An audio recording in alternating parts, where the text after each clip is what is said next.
He was a man who had everything: a high-powered job, a glamorous fiancée, and a deep-seated contempt for the woman he'd left behind. She was his ex-wife, the simple woman he'd divorced for lacking ambition. When he heard she was back in town, he saw a chance for the ultimate humiliation. He invited her to his company's exclusive gala, a black-tie event for the city's elite, planning to parade his success in her face. But there was one detail he never knew, one secret she had kept for 2 years. She wasn't just a guest. She was the owner of the entire company, and he had just invited his boss to her own party, planning to mock her in front of her entire board. Sawyer Roth adjusted the knot of his silk tie, his reflection staring back at him from the floor-to-ceiling glass of his corner office. 22 floors above the Chicago River, he felt like a king. As the senior vice president of business development at Apex Designs, the city's most prestigious architectural firm, Sawyer wasn't just successful, he was a symbol of it. His life was a curated masterpiece: the minimalist, steel and glass apartment, the gleaming German sports car, and his fiancée Bianca Slade, a woman whose beauty was matched only by her family's social standing. He was in the final stages of planning the firm's 50th anniversary gala. This wasn't just a party. It was his coronation. For 2 years, Apex had been run by a transition team representing the estate of the reclusive founder, J.M. Price. The mysterious new owner, known only by those initials, had never been seen. Sawyer, who had single-handedly landed the, supposedly, $200 million Crescendo residential tower project, was certain. The owner's first public appearance at the gala would be to announce him as the new CEO. He was scrolling through the catering proofs when his office phone buzzed. It was his colleague, Philip. "Hey, Sawyer, quick question about the seating," Philip said. "But first, you'll never guess who I ran into at lunch. Remember your ex-wife, Jeanette?" Sawyer's grip tightened on his mouse. Jeanette. The name tasted like ash. He hadn't seen her in 3 years, not since the divorce. She was his one, nagging failure. He had discovered her working as a waitress in a small diner while he was a junior architect. He'd been captivated by her quiet intelligence, but as his star rose, her simplicity became an anchor. She was studying business at night, but he saw no fire in her. "I need a queen, Jane, not a server," he had told her the day he packed his bags. "I'm building an empire, and you're still stuck. You have no ambition." "Jeanette, what about her?" Sawyer said, feigning disinterest. "She's back in town. I saw her at the Bristol.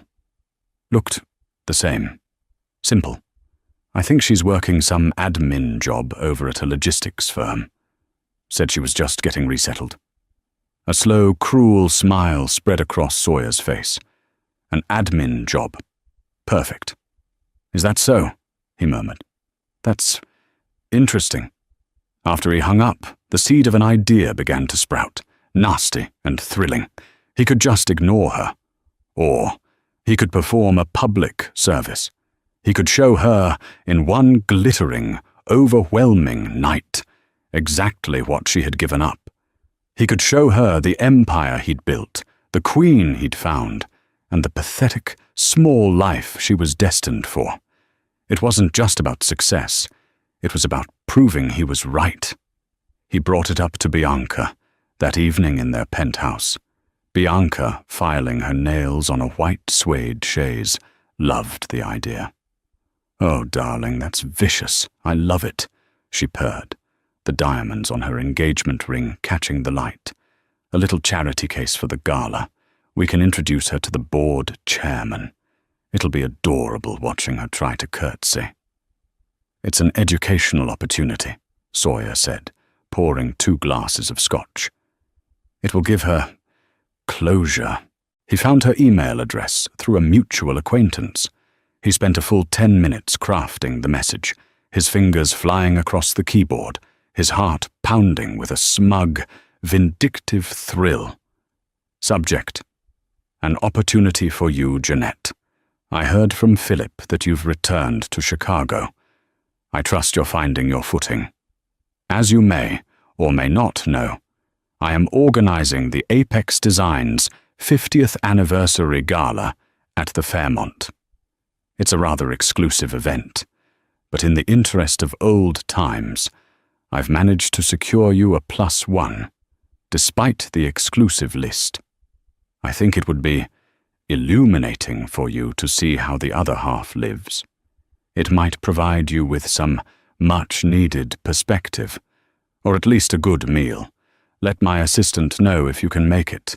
I'm sure you don't have many black tie dresses hanging in your closet, so don't feel pressured to buy something new. Just try to look presentable. All the best. Sawyer Roth, SVP, Apex Designs. He hit send, imagining her face.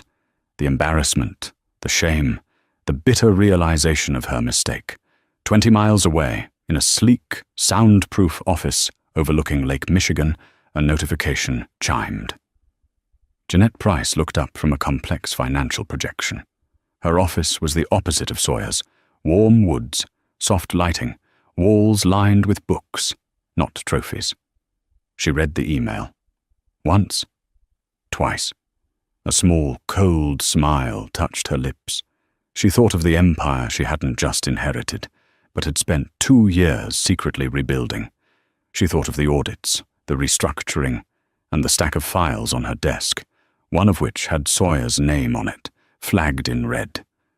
Her executive assistant, a sharp, older man named Martin, entered with a stack of letters. More RSVPs for the gala, Ms. Price, and the final draft of your speech. Thank you, Martin, she said, not looking up from her screen. And Martin, I'll be needing that +1. Mom? She clicked. Reply. Sawyer is overdue for his performance review. I think a black tie setting is perfectly appropriate. She typed one word and hit send. Delighted. The divorce had been brutal, not in its legality, but in its emotional violence. Sawyer hadn't just left. He had dissected her, piece by piece, until she felt worthless. No ambition was his kindest criticism. Provincial, frightened, and permanently small were his favorites. He told her he was destined for greatness, and she was the ballast he was cutting loose. She had signed the papers in a daze, crushed by the man she had supported, loved, and put through his final certifications while she worked double shifts at the diner and attended night school. She had cried for a week. Then she got angry. Then she got focused. 2 months after the divorce was finalized, the call came. Jeanette's maternal grandfather, J.M. Price, had passed away. She barely knew the man. He was a reclusive, almost mythical figure her mother had been estranged from. Jeanette had met him once, at her mother's funeral. He was a quiet, imposing man who had looked at her with a piercing, analytical gaze. She was summoned to a law office in downtown Chicago. The lawyer, Mr. Coleman, who she would later learn was the chairman of the board, explained the situation in disbelief. J.M. Price, a man who had built a multi-billion-dollar holding company, had left everything to her. Not his distant sons, not a charity, but his only granddaughter. The holding company, Price Equities, owned dozens of properties, several tech startups, and one passion project he'd founded in his youth, Apex Designs. Jeanette was staggered. She was 28 years old and had just inherited an empire. But the inheritance came with a caveat, a handwritten letter from the old man himself. Jeanette, your mother was soft. I was hard. You, I see, are steel. But steel needs to be forged. The companies are yours, but they are full of vipers. Apex, my first love, is the worst of them. They are arrogant and fat. Do not let them see you. Do not let them know you. They will eat you alive. Be a ghost. Watch, learn, And when you are ready, strike. Trust Martin. He served me. He will serve you." She took his advice. For the first 6 months, she did nothing but listen. Martin, her grandfather's long-time confidant and now her executive assistant, became her guide. He was the only person in the world who knew her identity. To the board of Apex, the new owner was J.M. Price, a faceless entity communicating through the lawyers of the estate. Jeanette, meanwhile, got an admin job at one of her own logistics firms, using her mother's maiden name. She sat in a cubicle. She listened to the break-room gossip. She learned the business from the ground up, just as her grandfather had. After a year, she began to manage from the shadows. She moved into her real office, a private floor in a building Price Equities owned, under a shell corporation. She, as J.M. Price, began to issue directives. She demanded audits. She cut fat. She restructured departments. And she watched Sawyer Roth. She saw him rise, promoted by the very vipers her grandfather warned her about. He was all flash. His projects looked incredible on paper, but the audits she requested showed a different story. Thin margins, unhappy clients, and a $200 million contract for the Crescendo Tower that was, to put it mildly, built on a foundation of lies. Sawyer was promising features the firm couldn't deliver on a timeline they couldn't meet. The client, a massive private equity group, was getting nervous. Jane had been preparing to intervene for months. The 50th anniversary gala was her idea. It was to be her introduction. The ghost was finally going to appear, clean house, and set the new standard for her company. Sawyer's invitation wasn't just an insult, it was a cosmic joke. He was a condemned man, blissfully unaware, inviting the executioner to the gallows and offering to buy her a drink. "Are you entirely sure you want to proceed this way, Miss Price?"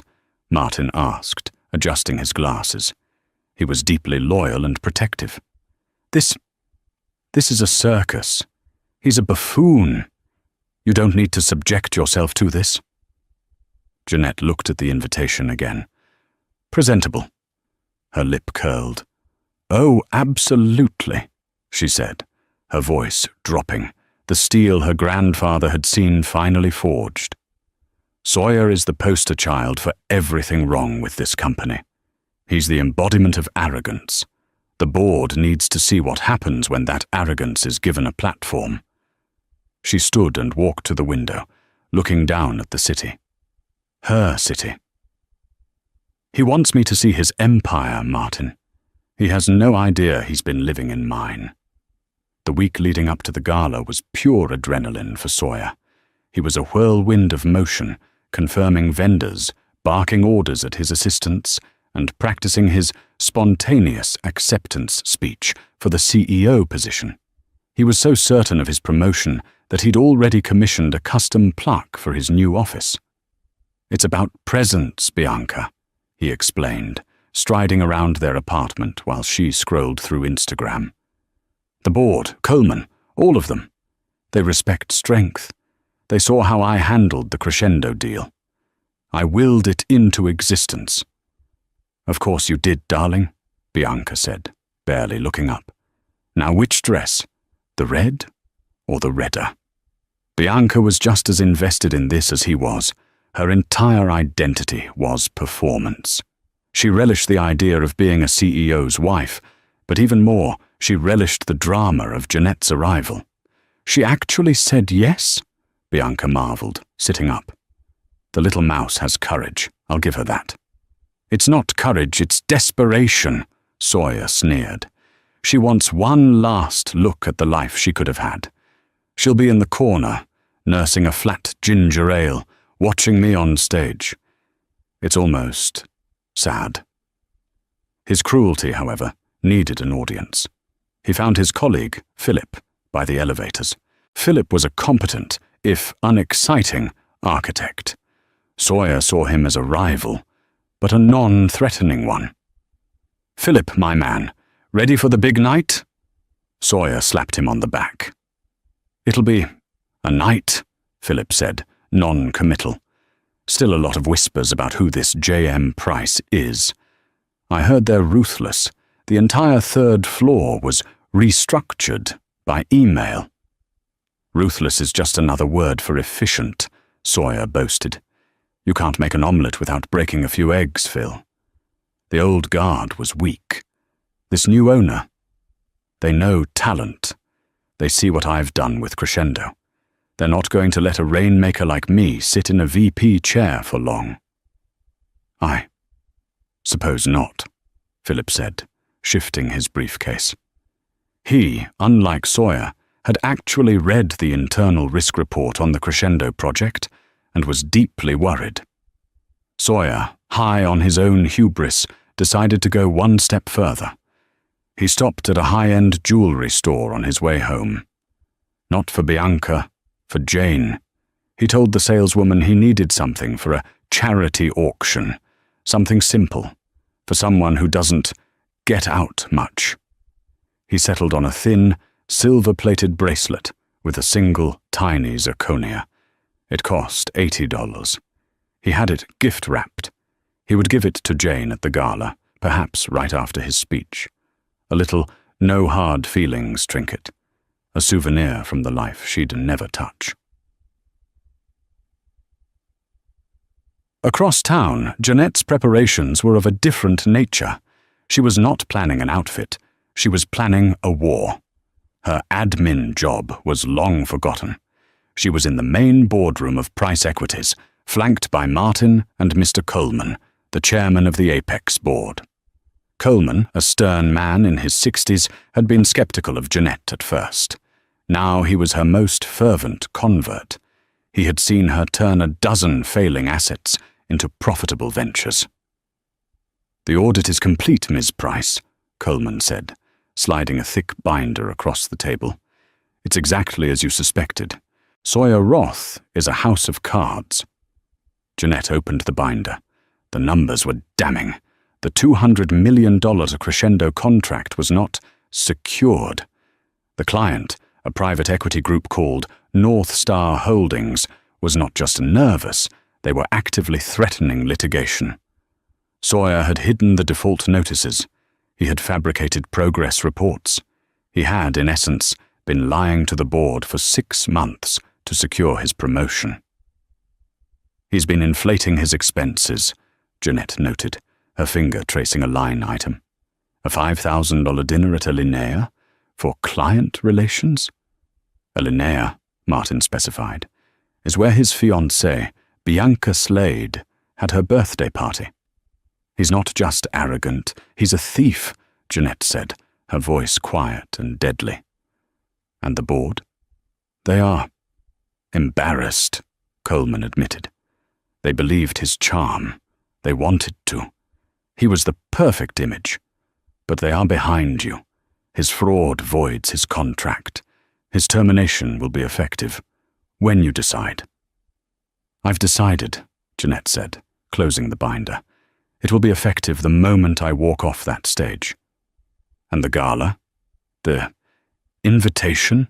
Coleman asked, his brow furrowing.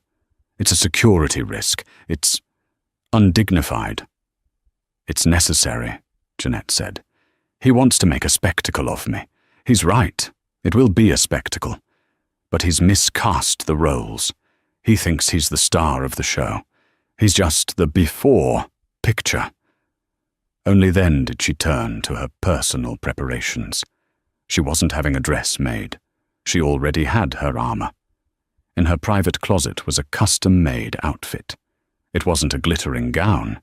It was a midnight blue silk wool creation that was half suit, half dress. It had sharp, defined shoulders, a severe but elegant neckline, and a cut that was pure, unadulterated power. It was not the dress of a guest. It was the dress of an owner.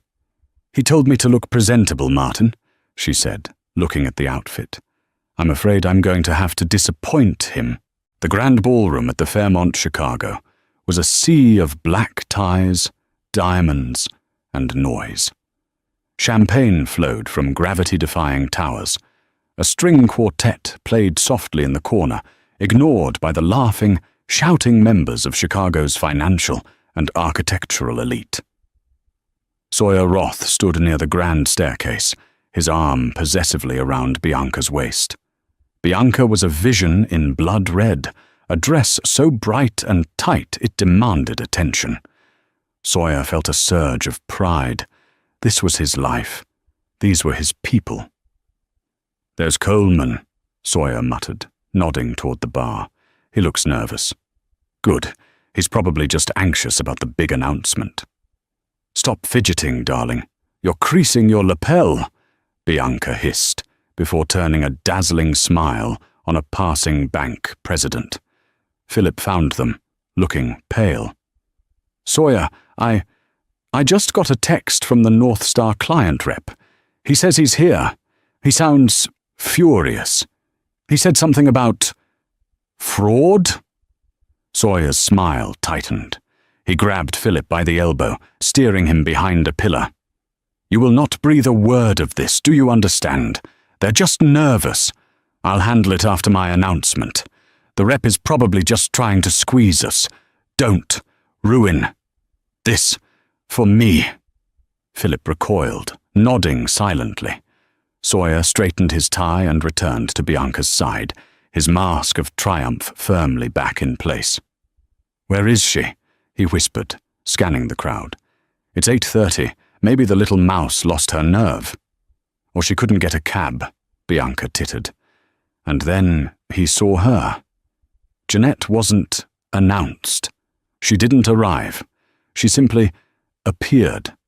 She had walked in from a private entrance, bypassed the check-in line, and was now standing by the main doors, speaking quietly with Mr. Coleman, the chairman of the board. Sawyer's first reaction was disappointment. He had braced himself for a pathetic sight, a cheap polyester dress from a department store, frizzy hair, a look of wide-eyed terror. Jane was none of those things. The midnight blue outfit she wore was confusing. It wasn't a ball gown. It was simple, stark, and tailored so perfectly it must have cost a fortune. Her hair was pulled back in a severe, elegant chignon. She wore no jewelry save for a pair of simple diamond studs. She looked formidable. She wasn't looking at the crowd with awe. She was scanning it, her expression analytical. And she was talking to Coleman. Coleman, who was listening to her with a look of intense, deferential respect. What is she doing talking to Coleman?" Sawyer stammered. "He probably pities her," Bianca scoffed, though a line of uncertainty had appeared on her brow. "Look at that dress. It's a suit. She looks like she's here to do someone's taxes." Sawyer, needing to reassert control, grabbed Bianca's hand and strode toward them. This was not how this was supposed to go. He needed to put her back in her box. "Jane!" he boomed, feigning delighted surprise. He put himself physically between her and Coleman. "You made it, and Mr. Coleman, you've met my ex-wife, Jeanette." Coleman looked at Sawyer as if he were something he'd scraped off his shoe. "Mr. Roth," he said, his voice ice. Jane, however, smiled. It was a tiny, polite smile that didn't reach her eyes. "Hello, Sawyer. Bianca. What a lovely dress." "Thank you," Bianca said, looking Jane up and down. "And you? How resourceful. Did you make it yourself? It's very functional." "It serves its purpose," Jane said evenly. "Well, I'm so glad you came," Sawyer continued, his smugness returning. "He was the VP. She was nobody. Coleman was just being polite. I was worried you'd be intimidated. The ballroom is spectacular, isn't it? This whole event, you know. This was my vision." "It's certainly a vision," Jane said, her eyes sweeping the room. "You spared no expense." "Exactly," Sawyer laughed. "Speaking of which," he pulled her aside, away from Coleman and Bianca. Listen, Jane, I know this must be a lot for you. Seeing all this. Seeing me. I just want you to know." He reached into his pocket and pulled out the small, gift-wrapped box. "I got you something. A little party favor. Just to show there are no hard feelings for how things tapered off for you." He pressed the cheap box into her hand. Jeanette looked at the box. Then she looked at him. For a second, Sawyer felt a chill. Her gaze was not the cowed, heartbroken look he remembered. It was the gaze of a biologist studying an insect.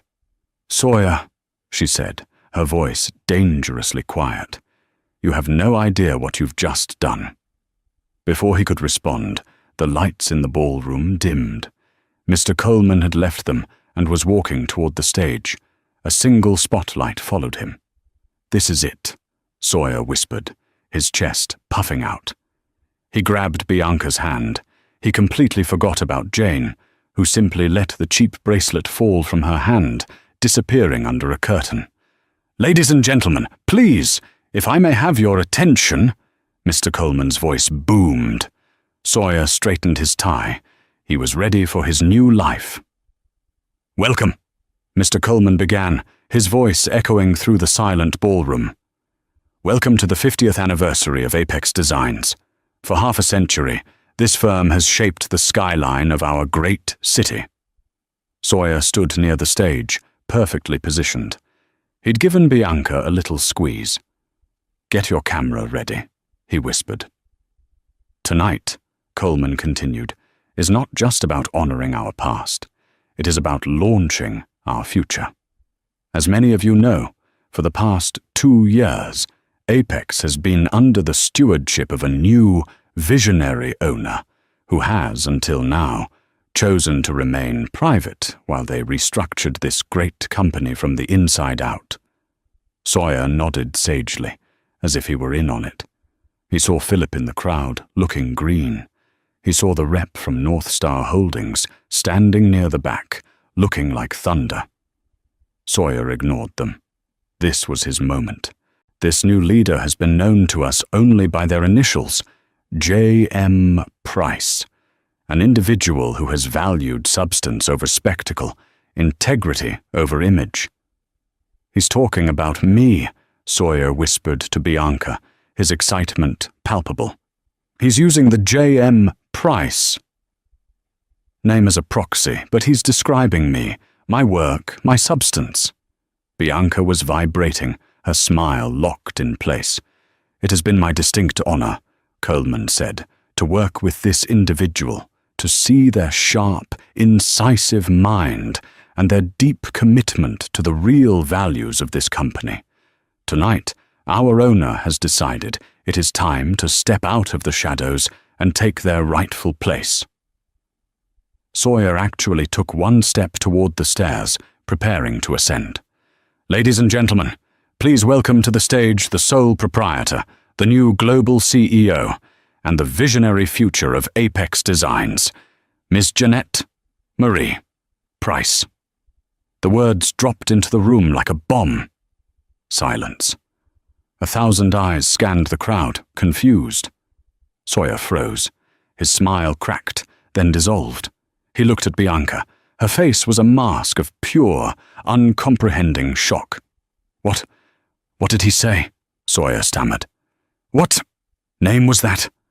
A single, brilliant white spotlight shot from the back of the room, cutting through the darkness. It didn't land on the stairs. It landed directly on the woman Sawyer had just tried to hand a $80 bracelet. Jeanette. She stood perfectly still as the giant screens on either side of the stage, which had shown the Apex 50 logo, flickered to life. They now showed a professional, powerful headshot of her.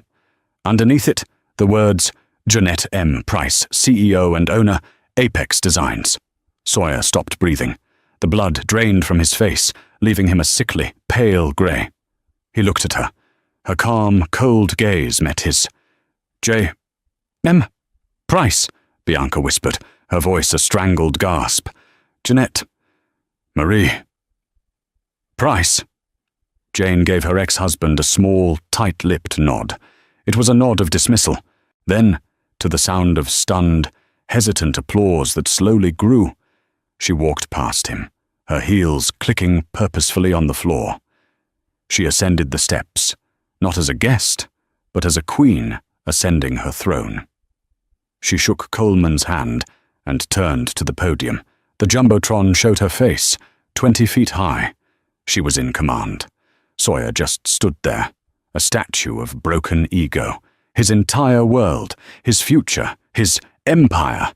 It had all just collapsed in on him in the span of 10 seconds. He said to no one. She was a waitress. "She's not a waitress, you idiot," Bianca hissed, her voice shaking with rage and terror. She's, oh my God. Sawyer, what did you do?" I invited her. "You invited her to humiliate her," Bianca shrieked, her voice cracking. "You invited your boss, the owner of the company, to her own party. To pity her?" Bianca looked at him, her eyes wide with dawning horror. Not for him, but for herself. Her future as a CEO's wife just evaporated. She was, instead, the fiancée of the company's biggest fool. "You're an idiot," she spat, her face contorted in a mask of pure contempt. "A complete and utter idiot!" She turned and stalked away, pushing through the stunned crowd, leaving him utterly alone in the spotlight's afterglow. "It has been my distinct honor," Mr. Coleman said, his voice resonating with a gravity that hushed the final whispers in the ballroom, "to work with this individual, to see their sharp, incisive mind, and their deep commitment to the real values of this company. Tonight, our owner has decided it is time to step out of the shadows and take their rightful place." Sawyer's heart hammered against his ribs. He felt the heat of 1,000 gazes. This was it. He smoothed his lapel, his breath held, his eyes locked on the stairs. He could already feel the heavy weight of the CEO title settling on his shoulders. He gave Bianca's hand a final, triumphant squeeze. "Ladies and gentlemen," Coleman boomed, "please welcome to the stage the sole proprietor, the new global CEO, and the visionary future of Apex Designs." Sawyer took one step forward. "Ms. Jeanette Marie Price." The name hung in the air, a physical, impossible thing. Sawyer's brain simply refused to compute it. He froze, his foot hovering over the floor. He heard a sound like 1,000 people sucking in their breath at once. Jeanette. He thought he had misheard. It had to be a mistake. A different Jeanette. A Jeanette Price, who was some distant, unknown cousin of the founder. It was a coincidence. It had to be. Then, the brilliant white spotlight didn't hit the stairs. It shot across the room, a searing beam that landed directly on the woman standing 10 feet away from him, the woman in the midnight blue suit, the woman he had called simple, the woman he had just tried to give an $80 a bracelet, Jeanette. As if in a nightmare, the two giant screens on either side of the stage, which had shown the Apex 50 logo, flickered to life. They were now filled with a professional, powerful headshot of her. It was a photo he'd never seen. Her gaze was direct, intelligent, and utterly ruthless. Underneath it, in stark white letters, were the words, "Jeanette M. Price, CEO and owner, Apex Designs." Sawyer stopped breathing. The blood didn't just drain from his face. It felt as if it had been violently vacuumed from his entire body. The noise of the ballroom compressed into a high-pitched, deafening whine. He looked at her. Her calm, cold gaze met his across the small distance. She didn't smile. She didn't gloat. She simply held his gaze. And in that look, he saw the full, terrifying depth of his miscalculation. "J.M. Price," Bianca whispered, her voice a strangled gasp. Her perfectly manicured fingers were digging into his arm, her nails breaking the skin. Jeanette? Marie? Price? Sawyer couldn't speak. He just made a small, choking sound. Bianca tore her eyes from the jumbotron and looked at him. Her face was not confused. It was not shocked. It was a mask of pure, unadulterated fury. Not for Jeanette. For him. You, she hissed, her voice shaking with a venom he had never heard. You idiot!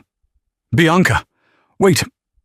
It's a mistake, he stammered, his mind reeling, trying to find a narrative that made sense.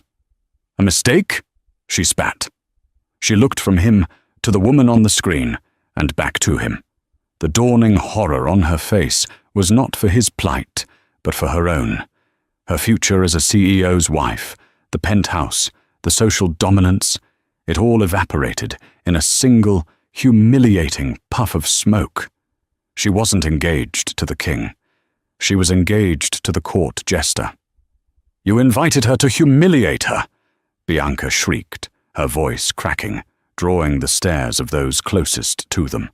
You invited your boss, the owner of the entire company, to her own party, to pity her. I didn't know, he pleaded.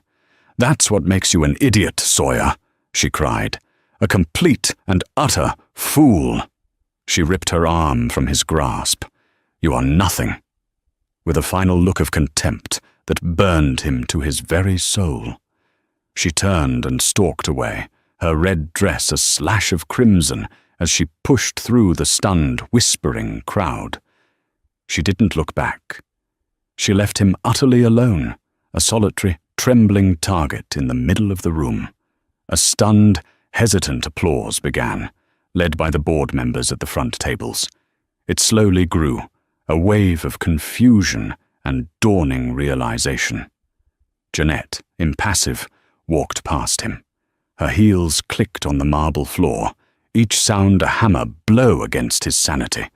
She ascended the steps, not as a guest, not as an ex-wife, but as a queen ascending her throne.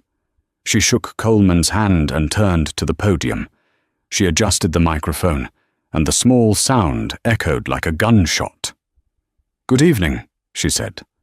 Her voice was calm, clear, and amplified, filling every corner of the vast room. It was not the quiet, hesitant voice he remembered from the diner. This voice had iron in it. This voice had authority. My name is Jeanette Price, and as of tonight, I am the CEO of Apex Designs. For 2 years, I have been your silent partner. Her eyes scanned the room, seeming to land on every single face. I have been observing. Sawyer was paralyzed. He watched, horrified, as Philip, his colleague, slowly turned to look at him, his expression one of pure, unadulterated shock, mixed with a dawning, terrible understanding. I have observed a company with a brilliant legacy, Jane continued, a company my grandfather built with his bare hands. But I also observed a company that had begun to value image over integrity, a company that rewarded arrogance over results, a company that, in its comfort, had begun to rot from the inside. Every word was a physical blow. Sawyer could feel sweat on his palms, the bile rising in his throat. He was the rot. He was the arrogance. That era, she declared, her voice ringing with finality, is over. Effective immediately, Apex Designs is entering a new chapter, one of performance, transparency, and accountability. She smiled, a sharp, corporate smile that held no warmth. We will no longer tolerate bloat. We will no longer tolerate waste. And we will certainly no longer tolerate those who believe they are bigger than the company itself. The applause this time was thunderous. The board members, the real power players, were all standing, applauding her. His boss, his ex-wife. I know, she said, raising a hand to quiet them, that there are many rumors about our major projects. Let me be clear. Sawyer's heart stopped. No, she wouldn't. The Crescendo Tower project, she said, her voice cutting, is being terminated. We will not do business with partners we have misled. We will absorb the loss. We will apologize to our partners at North Star Holdings, who I see are here tonight, and we will rebuild that relationship based on truth. Across the room, the North Star rep, who had looked murderous, now looked intrigued. He stared at Jeanette, then nodded slowly at the stage. He saw a path forward. Sawyer saw a sheer cliff. My first act as CEO, Jane said, will be a full, top-to-bottom audit of every department. We will find the rot, and we will cut it out, starting tomorrow morning. Her eyes swept the crowd and landed, once more, on him. Thank you. Enjoy the rest of your evening. She walked off the stage, not to a storm of congratulations. People were too stunned for that, but to a path clearing for her as if she were royalty. Sawyer couldn't move. He was trapped. People were staring at him. Not just staring. They were whispering, pointing. He saw the glint of phones being raised, recording his humiliation. He was the rot. He was the arrogance. He was the man who had just been, in the most public and surgical way possible, executed. And then she was in front of him. Jeanette, flanked by Mr. Coleman and her assistant, Martin, who now held a slim leather portfolio. The whispers around them died. This was the main event. Sawyer, she said. Her voice was quiet again. Just for him. He couldn't speak. He just made a sound, a dry, choking gasp. Jane, I had no idea. That's the problem, she said, her eyes flat and cold. You never did. You never had any idea. You looked at me, and you saw a charity case, a failure. You saw someone you could pity. No, Jane, please, he begged, his voice breaking. This couldn't be real. It was a joke, a prank. Jane, we can fix this. His mind, in its desperation, grasped for the only narrative it knew. His own importance. The Crescendo project. I can fix it.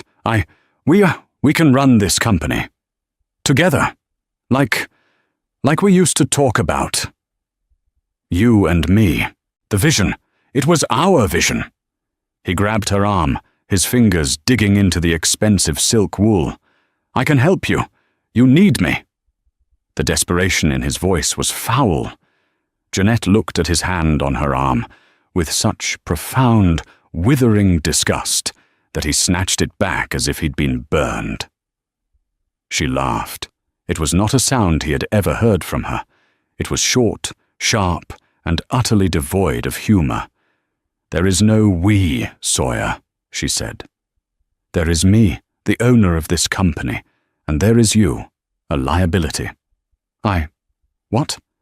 You told me I had no ambition, she said, shaking her head slowly.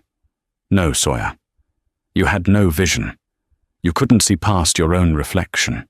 You couldn't see the woman who was paying your bills, getting her business degree at night, and planning an empire while you were practicing your signature. Jane, please, he whispered, his body shaking. Your arrogance, she said, her voice shifting, the CEO returning, was not just an insult, it was a crime. You haven't just been arrogant. You've been committing fraud. She nodded at Martin. Martin, silent until now, stepped forward and opened the portfolio. He didn't turn it for Sawyer to see. He read from it, his voice clear and emotionless, a corporate executioner. Sawyer Roth, on August 14th, you buried a default notice from North Star Holdings. On September 2nd, you filed a fraudulent progress report to the board, claiming 40% completion on a project that had not broken ground. On September 20th, 22nd, and October 4th, you expensed $12,400 in client dinners that were, in fact, personal expenses, including at Alinea for Miss Bianca Slade's birthday, and at the aviary. No, no, Sawyer babbled, looking around wildly. That was client relations. That was business. It was theft, Jeanette stated, her voice like ice. You're not a king, Sawyer. You're not a rainmaker. You're a con man. And your con just ran out. She looked past him, at the two uniformed security guards who had quietly appeared at the ballroom's side exit.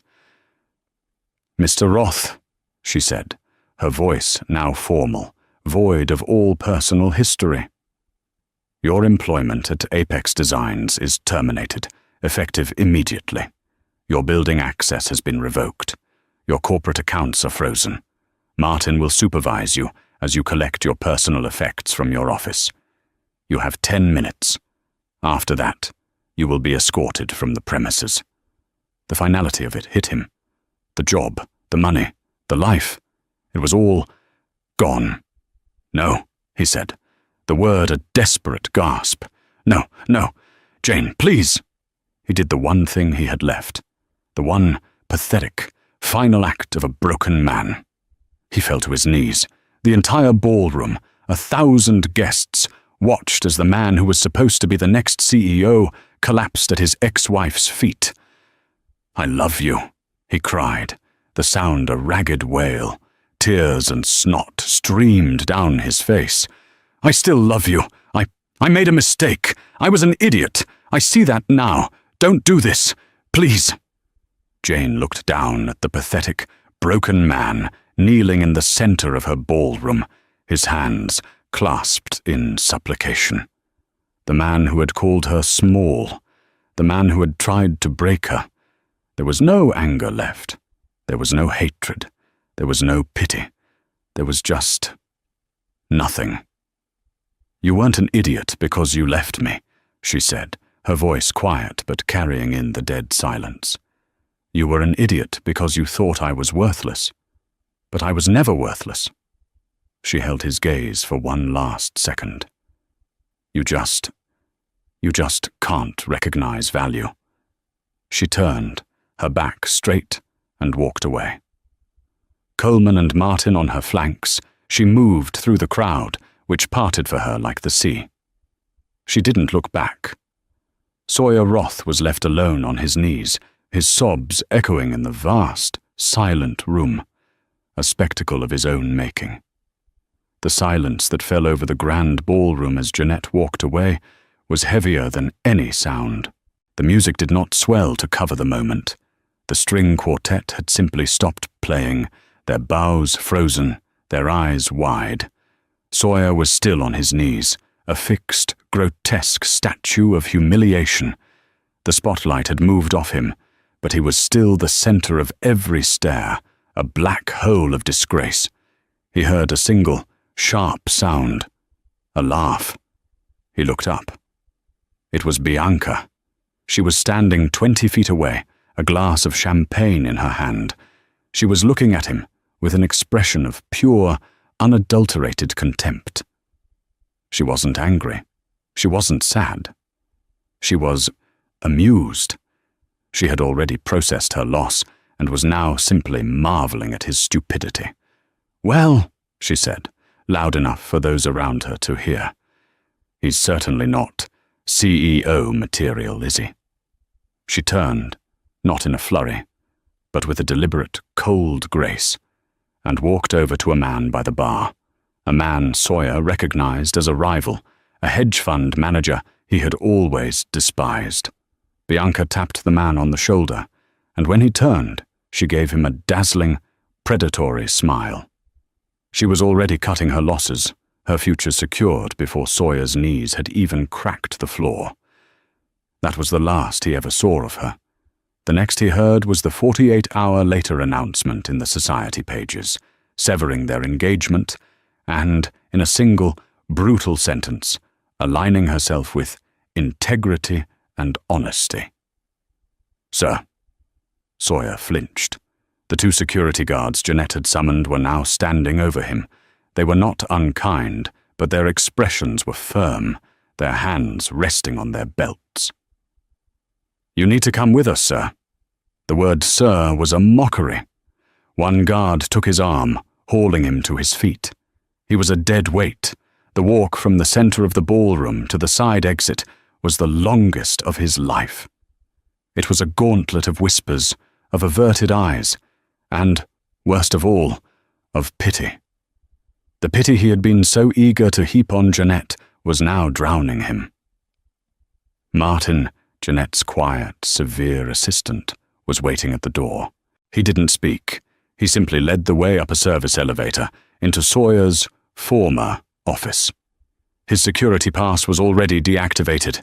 His nameplate was already gone.